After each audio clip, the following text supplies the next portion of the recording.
Hello everybody.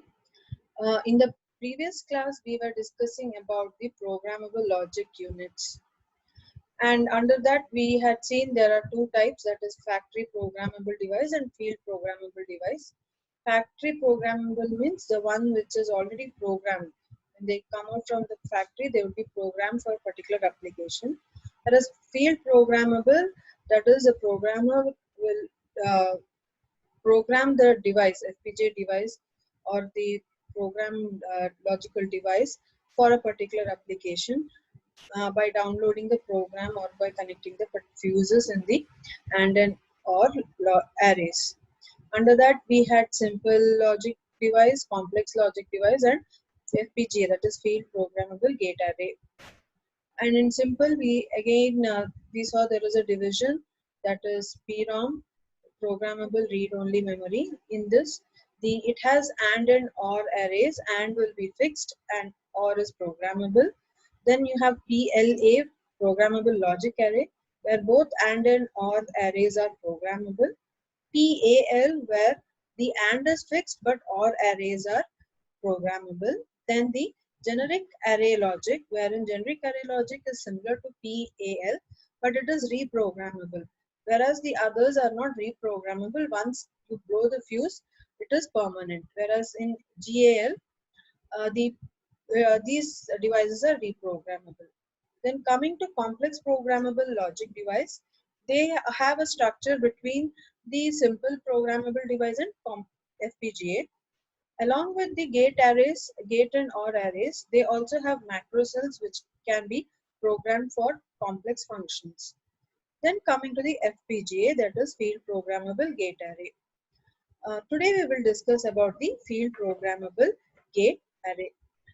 Coming to the introduction part here, what is field programmable gate array? Before that, we saw that the PLDs, that is the programmable logic device, were in the market since 1970s. And these devices were used for two-level logic structures. That is, they had two levels. That is, they had AND plane as well as the OR plane, using which it could be programmed for different applications.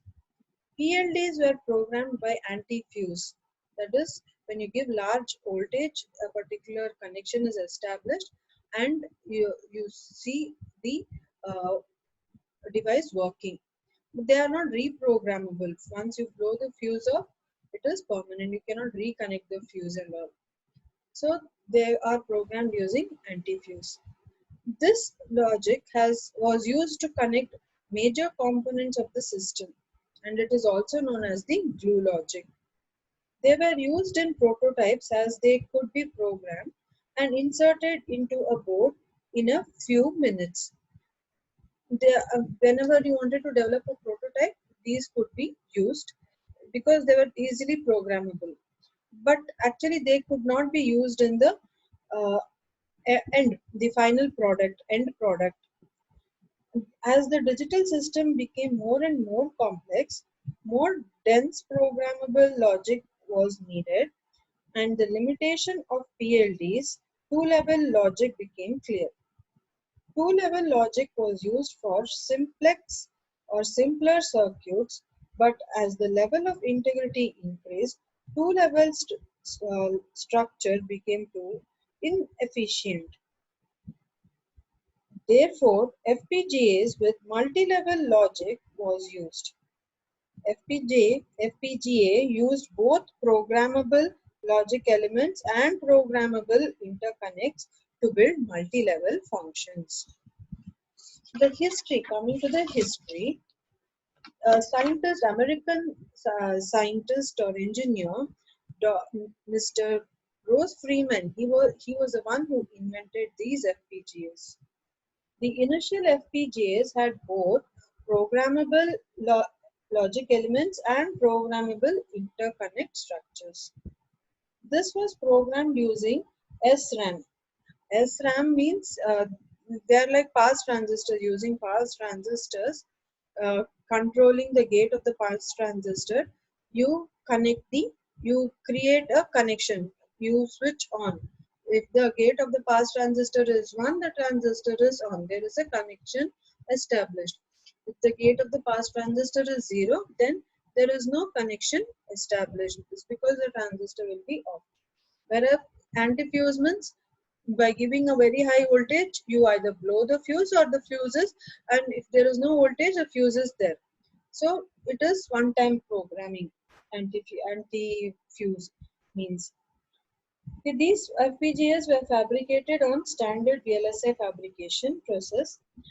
Mean to say that these FPGA uh, uh, fabrication was similar to how we do the other NMOS or PMOS fabrication. Similar to that, these FPGAs were fabricated, and this would save money and provide more manufacturing options. FPGAs could be reprogrammed while it was in circuit itself. Okay, Altera and Xilinx used SRAM based FPGAs initially. Altec used anti-fuse architecture, but it was not reprogrammable in the field, whereas FPGA with SRAM architecture was reprogrammable. Next, FPGA, it is actually a device which contains matrix of configurable gate array logic circuit. It can be reprogrammed always. It had configurable gate array logic circuits. And FPGA is configured, that is when FPGA is configured or programmed, the internal circuitry is connected in a way that it creates a hardware implementation of the required application or required software. It creates a hardware structure, it creates a hardware circuit for the program or for the equations that will be written or that has to be implemented. FPGA uses hardware for processing logic, but it doesn't have an operating system. It only has hardware. It only has as the gates using which by connecting them we create the circuit, but it doesn't have any operating system. They are programmed by the customer for a particular purpose. They implement multi-level logic, and the logic block inside FPGA can be connected in a network of uh, of arbitrary depth. It can be for any complexity you can develop the circuit. What is the advantage? Why this can be used? Uh, this has a two level of programming. That is, apart from your PLDs, which has two level of programming, this has multi levels of programming. Okay, it can be used for customized design, and it offers high integrity. It is more in, it can be high level of integration, can be more complex designs can be designed using this FPGA. It is highly dense and reliable, and its cost is less and consumes less power, and size is also less. One, what are the characteristics of FPGA? None of the mask layers are customized. It can be designed uh, as the programmer wants.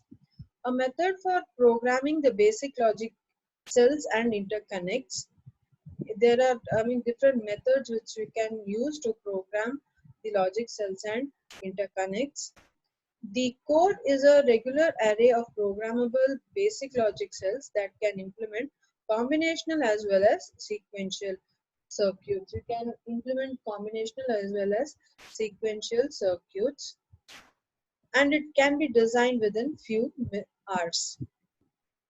Coming to the basic structure of FPGA, the basic structure of FPGA has the logic block. This is the logic block. This is the logic block that we have.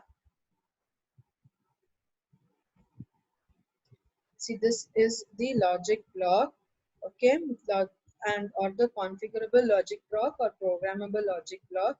Then programmable IO. These blue colors are programmable input and output blocks. Then these are the programmable interconnects. These black lines, what we have are the programmable interconnects. That is, interconnect means connecting these logic blocks or connecting this IO to the logic block. This is done by using the programmable interconnects. Next, coming to the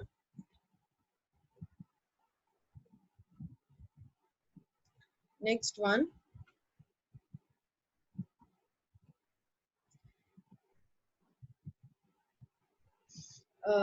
See, as I said, programmable interconnects, then logic blocks and IO blocks. Coming to the first one, configurable logic blocks. Okay, configurable logic blocks are used to implement logic functions. These logic blocks are used to implement the functions. Each logic cell or block will have fixed number of input and output, and most commonly used is lookup table. These logic blocks can be either SRAM based or PLD based. And these logic blocks, they are basically, as I said, the most common used is the lookup table. These lookup table can be, along with this lookup table, it will also have a D flip-flop and mux. And this lookup table, basically it will hold the values of the truth table.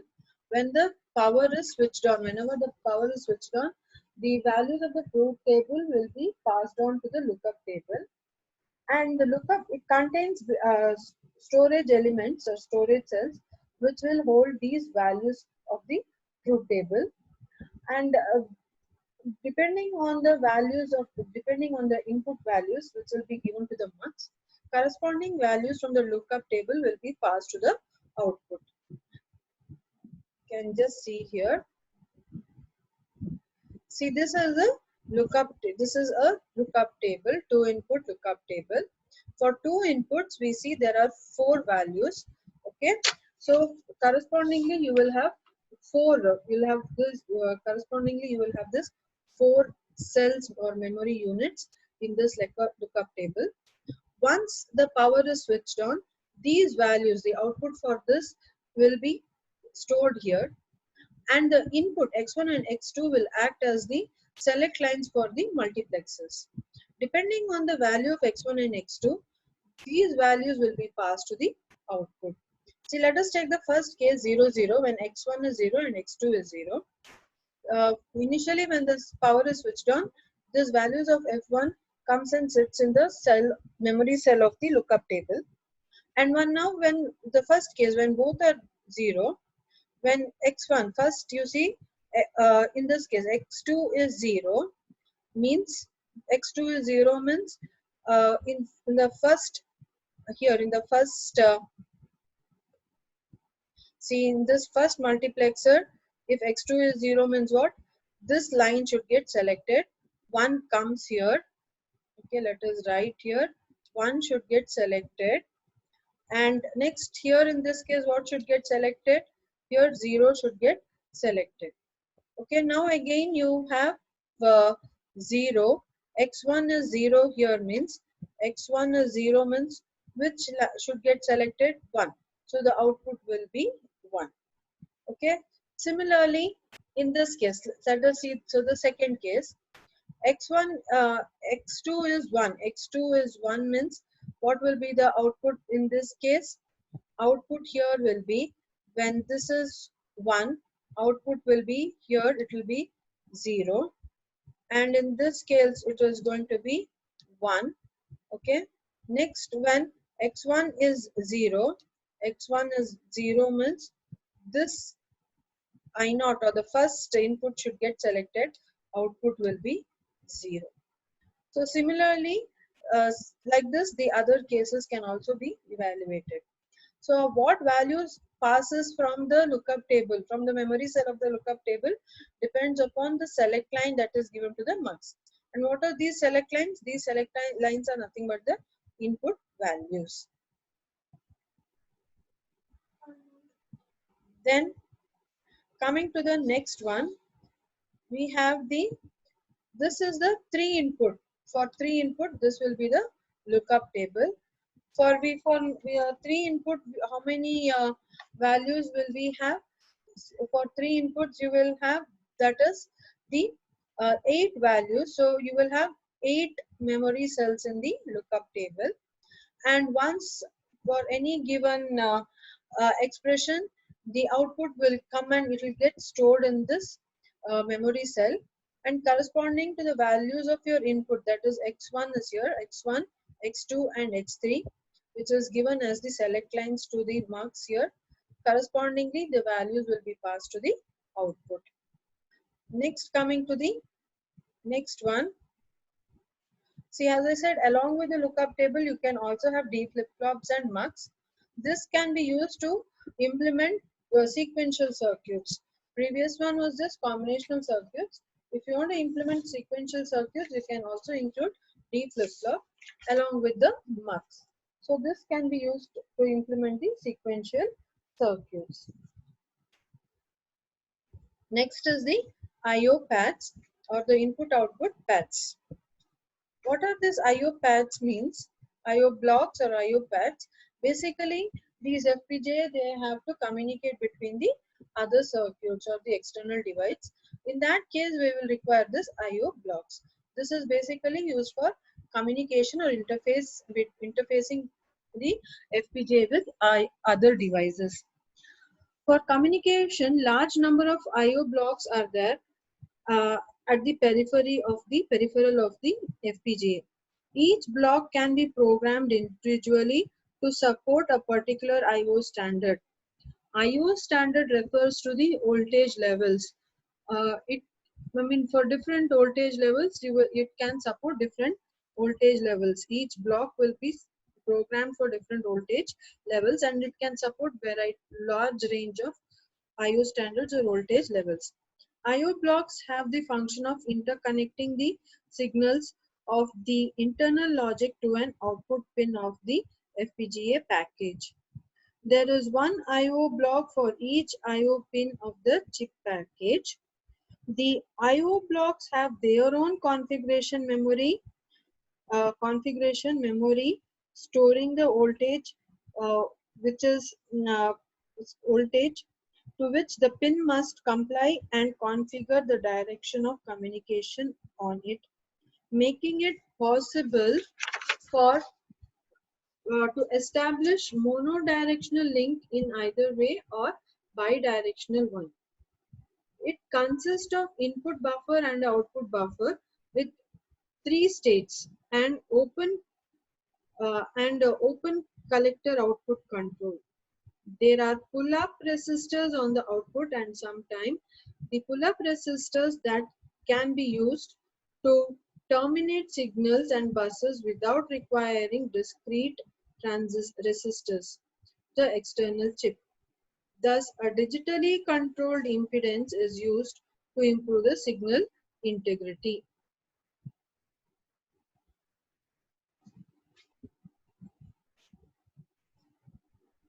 Next, coming to the programmable interconnects. What is programmable interconnects means here? As we said, you have the logical cell. We have the I/O ports or I/O blocks or I/O pad, whatever we call them. And these logical cells have to be connected.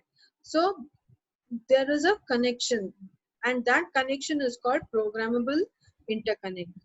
Basically, these connections you will have, when you see, you will have the connection block, you will have the switch box, and the uh, uh, it will have the wire segments. These are the wire buffers, or these are the wire segments.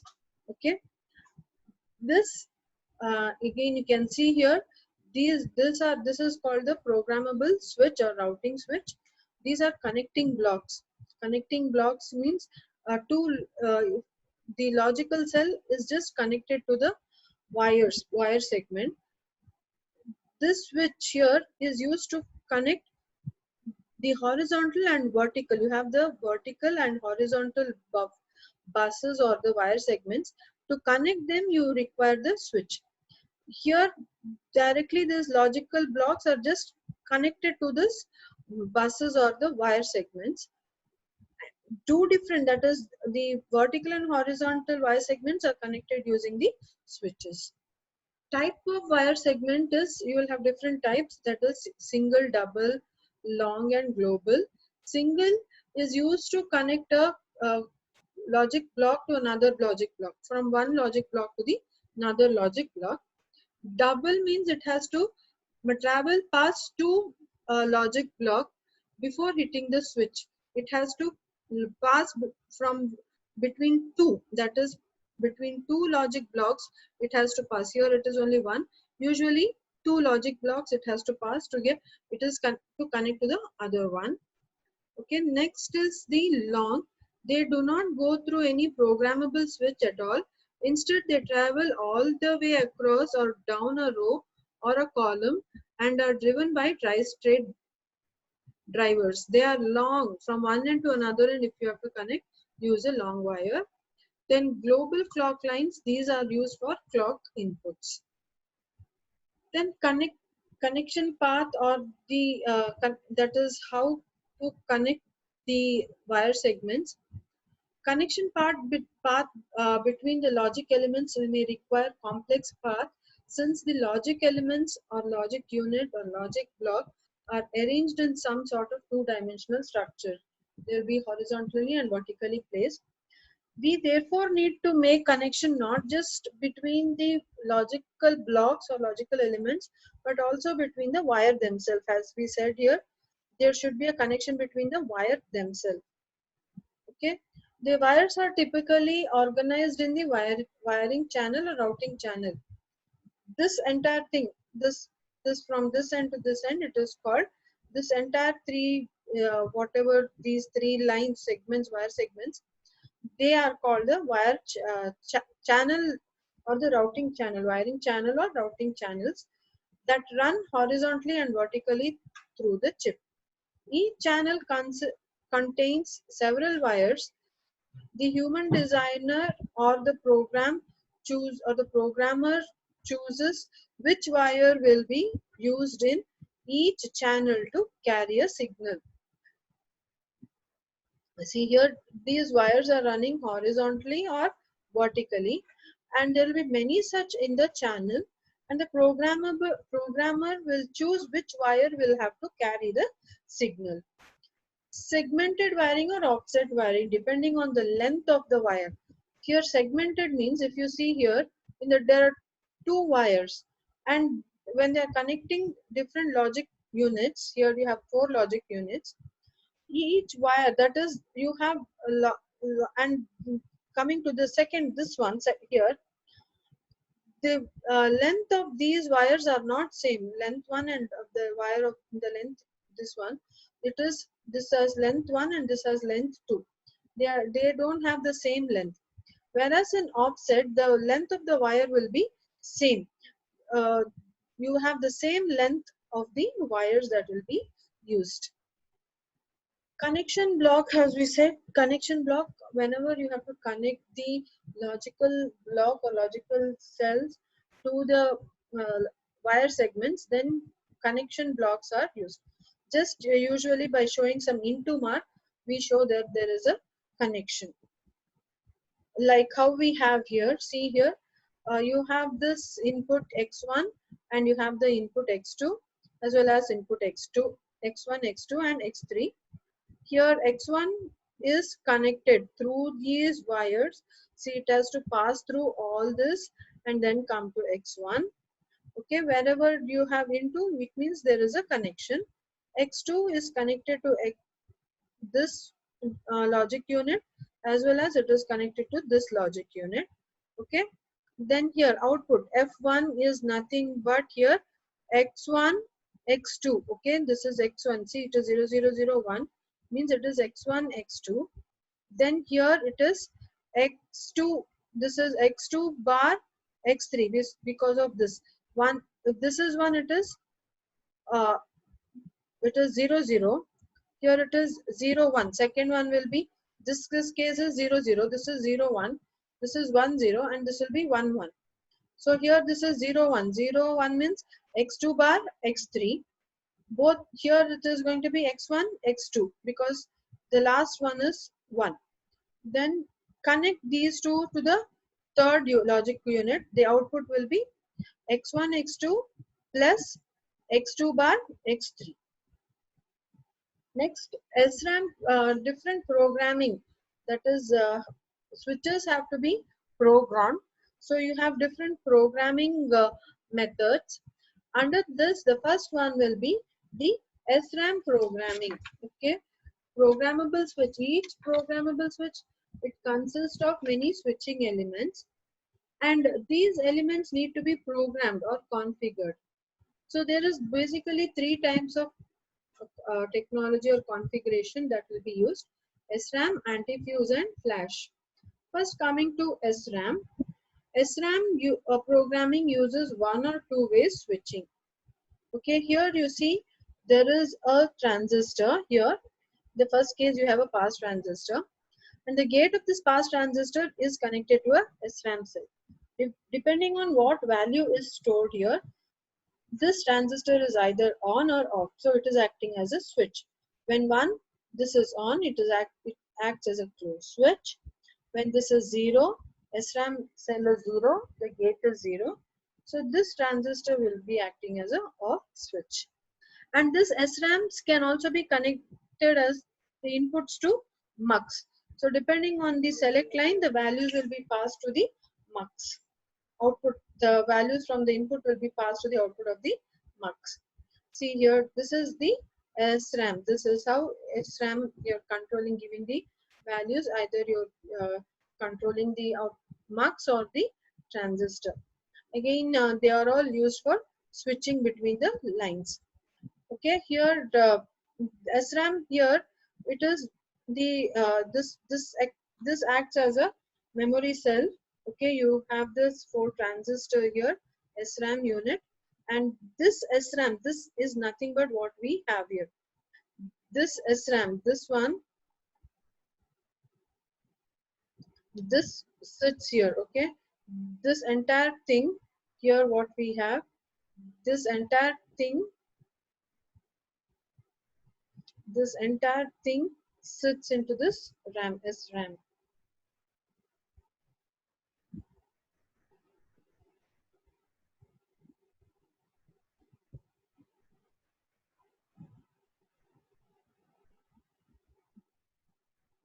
Then you can use switch matrix also. Okay, this is called switch matrix. If you are connecting, see, if you are coming to this, if you see here, in this case, these wires here, these wires have to be connected, this vertical as well as horizontal. In many, even here, this vertical horizontal has to be connected. So it is like one rhombus. The switch will be in a rhombus or in a matrix way. It will be in a matrix form. And here, and these, that is, see here, if you have to connect between this wire and this wire uh, bus, this transistor has to be connected. If not between these two, means it has to be this transistor. If not between these two, now it has to be between these two, means this transistor. Okay, so similarly, if a signal has to pass, then this transistor has to be connected. If you have to pass the signal just in the horizontal side, in the horizontal way, this transistor has to be connected. So correspondingly, wherever you want to connect, whichever two lines, those transistor has to be connected. That is called the matrix, switch matrix here. See here, each, if you want to connect, it will be something like this. It will have 6 transistors, and this will be again SRAM. You give the value, the switches are connected. Okay, here you see SRAM here. This is nothing but this structure. Whatever we have here is nothing but this SRAM structure. Here again you have, see, SRAM between these two. If you have to connect between the vertical and the horizontal, you have this SRAM. You have the switch. Depending on the values given to the gate through this SRAM, these two lines will be, or these two wire segments will be connected. Okay, this is a basic SRAM unit. You have 4 transistors connected back to back, and they represent an SRAM cell or a SRAM unit. It is static RAM cell. Okay, next is anti-fuse programming technology.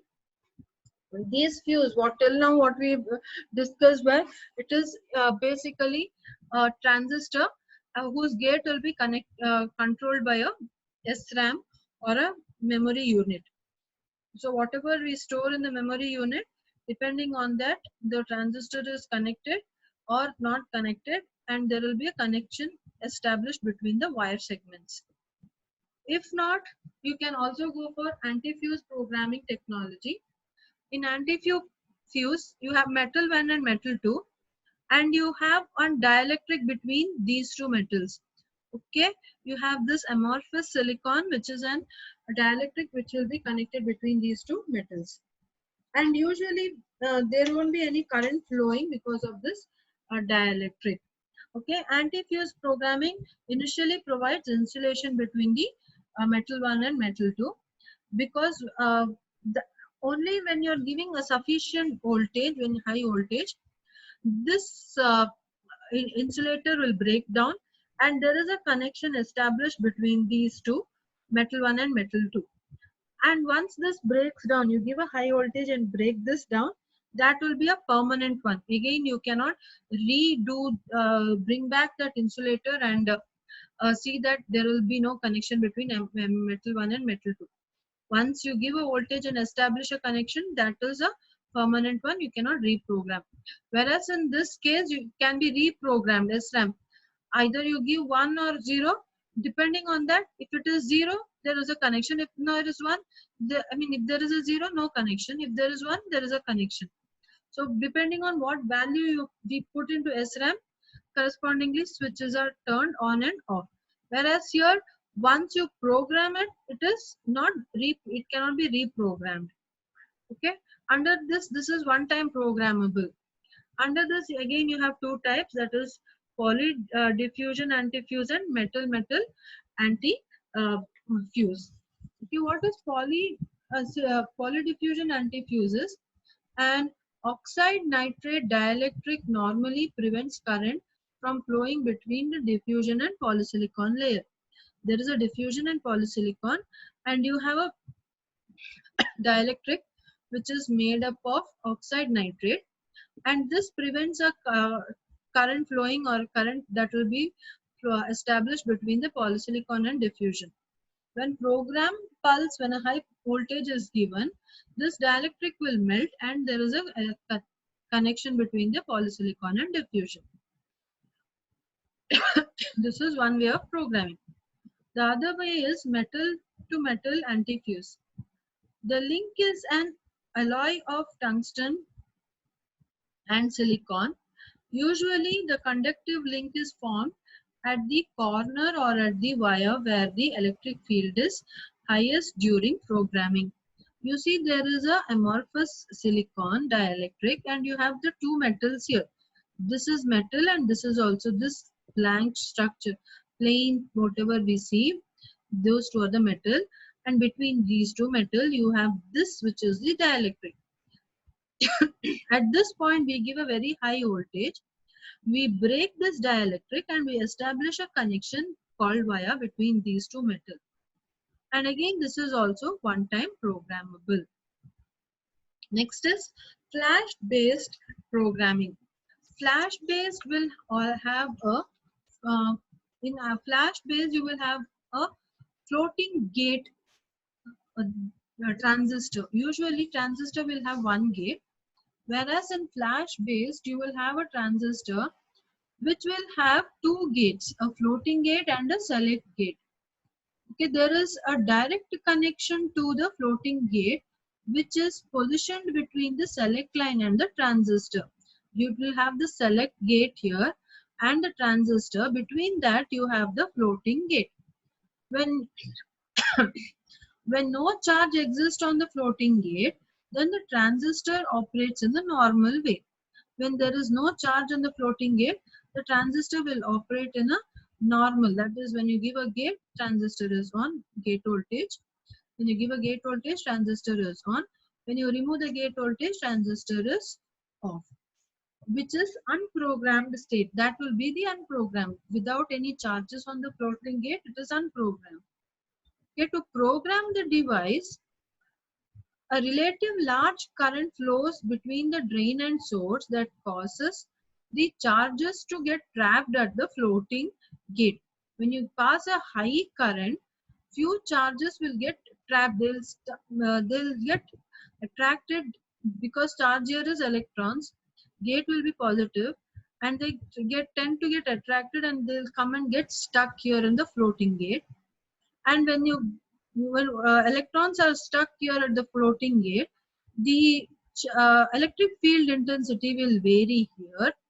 Okay, this charge causes a transistor to be permanently off, and when there are charges here, the threshold voltage will vary, and at that particular voltage level the transistor will switch off. You see, this transistor, when there are charges accumulated here, the threshold voltage will vary and the transistor will switch off. If not, normally when there is no charges accumulated, it will act as a normal transistor. You give a voltage, this is on. But when you're passing high current, between the drain and source, few charges will get accumulated at the floating gate, and it will vary the threshold voltage here. The turn on voltage of the transistor will vary. It will require a very high turn on voltage because it has to overcome this negative voltage and then turn on.